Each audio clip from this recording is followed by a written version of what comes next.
Looking for a fun way to win up to 25 times your money this basketball season? Test your skills on Prize Picks, the most exciting way to play daily fantasy sports. Just select 2 or more players, pick more or less on their projection for a wide variety of stats, and place your entry. It's as easy as that. If you have the skills, you can turn $10 into $250 with just a few taps. Easy gameplay, quick withdrawals, and injury insurance on your picks are what make Prize Picks the #1 daily fantasy sports app. Ready to test your skills? Join the Prize Picks community of more than 7 million players who have already signed up. Right now, Prize Picks will match your first deposit up to $100. Just visit prizepicks.com/get100 and use code GET100. That's code GET100 at prizepicks.com/get100 for a first deposit matchup to $100. Prize Picks, daily fantasy sports made easy. Hello, and a warm Mancunian welcome to all my incredible listeners out there. I'm Deepa Thomas-Sutcliffe, your friendly host, and you've just tuned in to the 6th season of the Meet the Mancunian podcast, where I share remarkable social impact stories from the heart of Manchester every Tuesday throughout the season. This podcast is a celebration of the unsung heroes, the change makers, and the passionate souls who are making a real difference in our vibrant city. From social enterprises to non-profits and community groups, I bring you the voices of worker bees and volunteers, all coming together for a common cause. Through heartfelt conversations, my guests share their experiences, dreams, and unwavering commitment to making a difference. From the challenges they've overcome to the triumphs that fuel their passion, their stories will leave you moved, enlightened, and brimming with hope. Join me on this audio adventure as my guests and I explore the transformative power of collective action and the remarkable impact we can create when we unite for a common cause. Their tales are a testament to the power of community, collaboration, and the indomitable Mancunian spirit. They not only address pressing issues right here in Manchester, but also offer insights and inspiration that resonate far beyond these boundaries. So whether you're commuting, on a run, or just relaxing at home, I invite you to tune in on Apple, Spotify, Google, or any of your favorite podcasting platforms. You can also log on to my website, www.meetthemancunian.co.uk. Let's embark on this journey of discovery and inspiration. For my new listeners, you can catch up on the incredible stories from the first 5 seasons at www.meetthemancunian.co.uk, where you'll also find out more about my own journey as a podcast. And to all my returning listeners, I can't thank you enough for your support. You make this podcast possible, and I'm immensely grateful.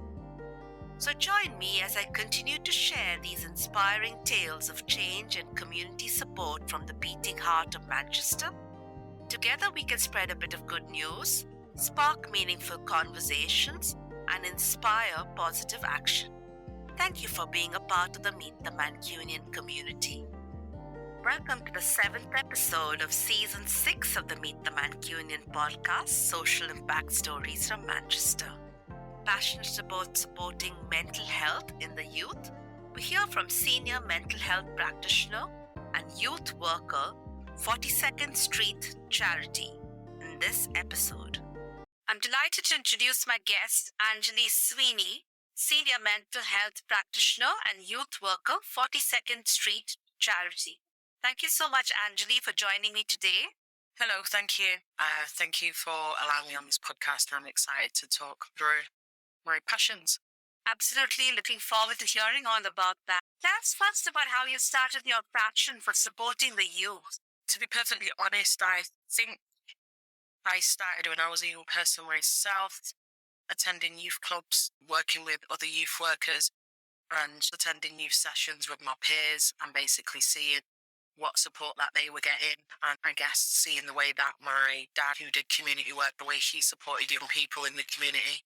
I guess that's when the passion started, recognising that I could positively impact young people's lives. And then it was pretty much after I graduated from a completely different degree to youth work, and I came back to Manchester and did some voluntary work and decided that youth work was for me. Thank you so much for sharing that. And that's so interesting that your father was in this space. You experienced the impact of youth work yourselves, and then you did some volunteer work. It's a great way to have those lived experiences that you could bring to your role. And that brings us well to how you got involved with the 42nd Street charity. What does it do? And tell us about what you do within the space. I'll start off with what 42nd Street does. 42nd Street is a children and young people's mental health and emotional well-being charity. 42nd Street has been around for 43 years in January of this year. They started off quite small as a street-based youth work project and have grown over the years into an amazing charity. I think the largest in Greater Manchester, serving thousands of young people a year and offering things like counselling, psychosocial education, group work, therapeutic work, creative work, a lot of stuff around social justice, youth voice advocacy, and essentially trying to help young people to break down the barriers that they may face when it comes to improving their own mental health and emotional well-being, essentially. So that's what 42nd Street do.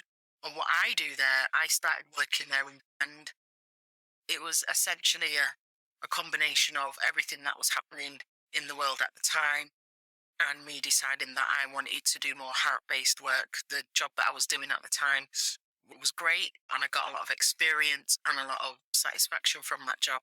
But I also realised that I wanted to give a bit more and essentially wanted to get into some type of therapy work using my skills as a professional youth worker because I was convinced that it changed and it saved lives. I'd always followed the work of 42nd Street. I'd been to different trainings and had referred young people there myself. And then I happened to have a conversation with one of the senior managers there.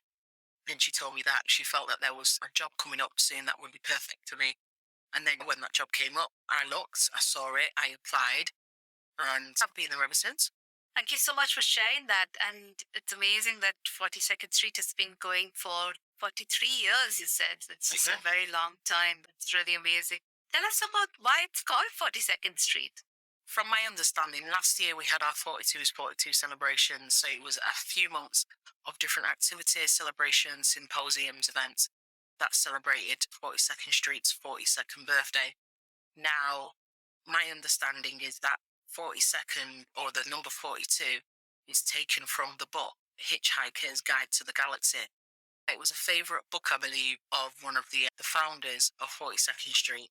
And within the book, it talks about 42 being the answer to everything. And I think that's why the name was chosen. And it's clearly stuck, and that's it. Don't quote me on that. People would have to probably do a bit of a Google search for that, but that's my understanding.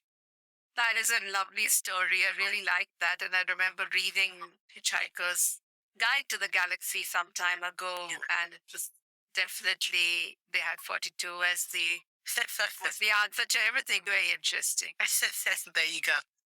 That's a great story. Even if it's true or not, but still a great story, isn't it? It certainly is. This brings us very well to, you've talked about 43 years. I'm sure there's a lot of lessons and challenges that have been overcome. Can you share some of them that you've had to navigate, or perhaps in the context of the last 2 years as you've been with them? The challenges that I have personally faced whilst working at 42nd Street have been more around the sheer numbers of young people who are needing intervention, clinical intervention, and some type of therapeutic and or modality-based intervention from practitioners, clinicians, counsellors, youth workers, etc.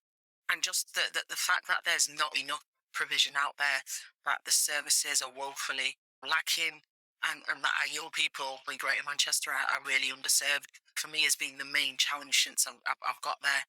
It was a challenge that I experienced when I was in my previous roles as a youth worker. Essentially, it's just the challenge of young people not being seen or not being afforded the opportunities, the interventions, all of those things that they should be getting. The mental health system as it stands in Greater Manchester is woefully underfunded. We have waiting lists of nearly 2 years or more Our waiting list is growing every single day. And then clearly the impact of the lockdown and then COVID, not only on the physical, but the mental and emotional well-being of young people has definitely been stark. And we're still dealing with that today. Yeah, and of course, yesterday was Suicide Prevention Day. It certainly was. I mean, there was some statistics that one of my guests shared from season 5 about the number of young people taking their own lives or are close to the risk of suicide. We deal with a lot of young people in crisis. Essentially, it is a service where young people come when they are in crisis. Exactly it, where they feel that it's gotten to the point where they've got nowhere else to turn. I'm not saying that other organisations or charities out there don't do an amazing job, but I just believe that we need a 42nd Street in every single city, every single ward. There's just not enough of us to go around because there's that many young people in crisis. Yeah. What is the impact that has been made so far? I do know that over the past year, we've worked with over 6,000 young people. I know that we've offered hundreds, if not thousands, of one-to-one sessions to young people, that we've offered hundreds of group sessions. So I lead on a lot of the group work and the social action work. At present, we have 15 different groups at 42nd Street. And when I started, we had about 9. So I've really been busy over the past 2 years creating as many different identity-based groups as possible.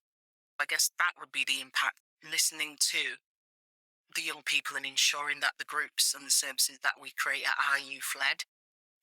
It's really voluntary in terms of the groups that they attend, and using the professional values and principles and practices of youth work, community work, group work to ensure that they are as high impact, high value as possible for the young people who attend.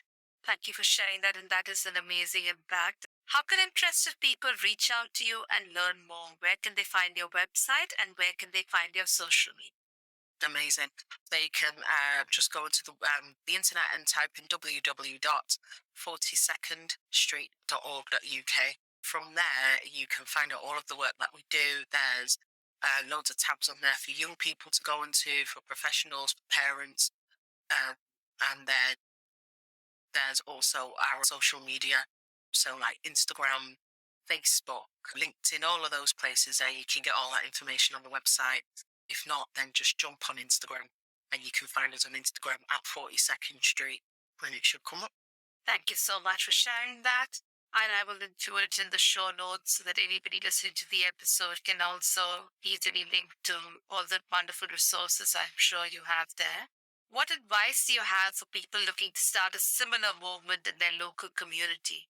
You just talked about 42nd Street being in every corner. I know. I'm think definitely to start a similar movement. I just think you need one person or a group of like-minded people who have the commitment and the passion and the know-how and the expertise to do this.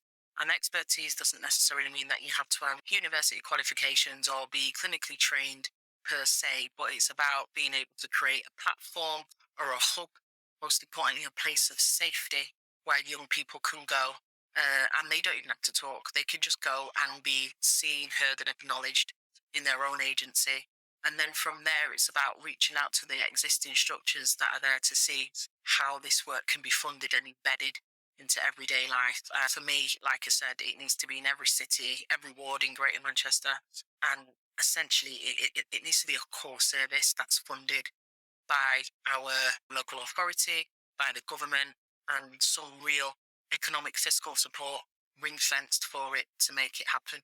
Thank you for sharing that, and that's really good advice, and I hope that can happen and many people get inspired by your podcast interview. An opportunity now for you to talk about anything I haven't asked you about. I guess the month of September at 42nd Street is very much a get back to normal kind of month because we've had the summer, it's been super busy and we've been doing loads of different things with the young people. So September is probably going to be a quiet month for us, but I do know we're doing some stuff for Black History Month. We've just finished doing some amazing work with Pride. That was at the end of August. But for Black History Month, we have on the 19th of October, we have our open mic event, which will be at the Horsefall, which is our exhibition and creative space, because we believe that creativity is a human right. So we definitely champion that for young people. And then on the 21st, we will be working with an amazing organisation, Melanin Markets, to create a Black Market Day where we'll have some vendors linking in with the theme of saluting our sisters, the theme for Black History Month, and hashtag We Matter. Those are the things we're going to be doing for October, I guess, leading up to Christmas. We're going to be doing some great work around ensuring that any of our young people who may not have anywhere to go on Christmas can come along and attend a Christmas Day meal. And we'll be pulling together some volunteers from our staff team and our young people to make that happen. Thank you for sharing that, both your plans for Black History Month as well as your plans for Christmas and giving people a nice environment to come to when they might be feeling isolated and alone. That's exactly it, yeah. Before I go to the signature questions I ask all my guests, is there any message you want to share with my listeners for Black History Month? You talked about saluting our sisters being the overall theme, but for anybody who's listening, whether they be from the community or overall allies, what's your message for them? I guess my message is to remember that we are human first and that black and white is indeed a construct and that racism is a construct, and that the more that we can call it out, challenge it, and then seek to dismantle it in a healthy way, the sooner we can get to a place of parity and equity for all, particularly when it comes to Black women. Being one myself, definitely. I guess that's the message, and that we're probably going to see a lot of movement when it comes to race relations and civil rights over the next few months and years, because now is the time for this oppressive system to be dismantled and to just stop. We're going to start decolonialising our minds and our hearts and our spirits and indeed our lives. So that's something that I'm looking forward to seeing and being part of change. I like how you started with we're all basically human at the end, and everybody should have the opportunities and the support so they can thrive. Absolutely. Yeah. Thank you for sharing that. I'll now ask you the signature questions I ask all my guests. And my first question for you is, could you describe the Mancunian spirit in a word or a phrase? A Mancunian spirit in a word or a phrase would belting. Don't know where that came from, but yeah, I've got a really good friend and she uses that word all the time, and it's belting when something's good, when something's amazing. If I was to use a word, but in terms of a phrase, I'd say the Mancunian spirit is cheerful and indomitable and always rainy. I like that very much, and especially this bringing in Manx speak with belting. That's a nice one, but also, like you said, cheerful, indomitable. And did you say the third was raining? Always, yeah. Yeah, it has been a rainy day after all the sunshine, hasn't it? We did have some sunshine. We lost it now. Can you share a Mancunian who inspires you and why? To be perfectly honest, it's going to be my dad. If he wasn't my dad, he'd still inspire me, because the work that he has done and that he continues to do is just mind-blowing. How he's contributed to the city, how he's contributed to Black history education, which he does a lot of, and tracing your roots and genealogy and Caribbean history. And again, just putting Black people on the map and helping the community to understand their history and their place in the world, their impact and their massive contributions. Priceless. Shout out to your dad. Did you want to name him as well, Angeli? Sorry, Linford Sweeney. Lovely. Big shout out to him today. Thank you. What's the most important life lesson you've learned so far? I'd say for me, the most important life lesson is to be authentic. I always say to the young people that I work with, be authentic as you can be, and remember that you can only be, you can't be anybody else. That's literally it. You cannot be anybody else. You can only be yourself. So you may as well get used to the body that you're in and be 100% unapologetic and authentic. Love that very much, and I also believe that, but I think it keeps things simple as well. You don't have to remember what's your fake face that you were showing in a particular place or social media or something like that. That's it. And I know it's easier said than done. I think as young people develop, they start to recognise their identities and what they do and what they don't like. And I definitely think Mancunian young people have their own specific identity, which is a beautiful thing to see. Yeah. If you could have one superpower, what would it be? My superpower would probably be teleportation, just so I can travel the globe. Go to every single country, visit a country a day. I don't know. That will probably be it. That's a great one, and I think it's very popular. Teleportation, the most popular is flying, and then this is the second most popular. Amazing. I love the idea of visiting every country in the world. That would be quite great. To end the podcast, is there a funny or a heartwarming story you'd like to share with listeners? Something from your work or something from Manchester? Oh, I was actually speaking to a colleague, I think, on Friday, and I was telling her I'd taken out a group of young people a few days before for some food and some bowling. And we were sat having some food. One of the young people, we just started talking about age for some reason. And then one of the young people were like, oh, I thought you were this age. I thought you were 30 odd or etc. I thought you might be 20. And I was like, I can take, thank you, I appreciate that. I've never really been one to get upset about people asking me my age. And then this young person sat next to me said, so how old are you? So when I told her, I stopped and she looked me in my face and she said, okay, you've used it well. And that was it. Cheeky, but nice. She said, you've used it well. And I don't normally give people compliments, but I'm going to give you one. So you're lucky. I was like, thank you very much. And just turned back to eating my food. I was bored. That's a great one to end on. Thank you so much. It's been a real pleasure to talk to you today. Thank you so much for sharing all the amazing work you do. Thank you so much. Thank you, Deepa. Angeli, I really enjoyed learning about supporting the youth today. Dear listener, thank you so much for listening to the 7th episode of the Meet the Mancunian podcast season 6. Tune in every Tuesday for a new episode or log on to www.meetthemancunian.co.uk to listen to all the episodes and learn more about my podcasting story. Next week on Tuesday, 24th October 2023, I speak to Jane Wells about supporting employability for the youth. Thank you for joining me on this enriching journey through the social impact stories of Manchester with the 6th season of the Meet the Mancunian podcast. I hope the stories you heard today have sparked a fire of inspiration within you. May they serve as a gentle reminder that no dream is too big and no passion too small. Your feedback means the world to me. Visit www.meetthemancunian.co.uk to share your thoughts, suggestions, and the causes that touched your heart. Your input helps me craft a podcast that truly touches hearts and makes a difference in our community. Stay connected with the podcast on social media. You can find us at @Meet the Mancunian on Instagram, on Facebook, or follow us on Twitter @MancunianPod. Sharing and leaving a comment would be a fantastic way to spread the word and build a vibrant community of change makers.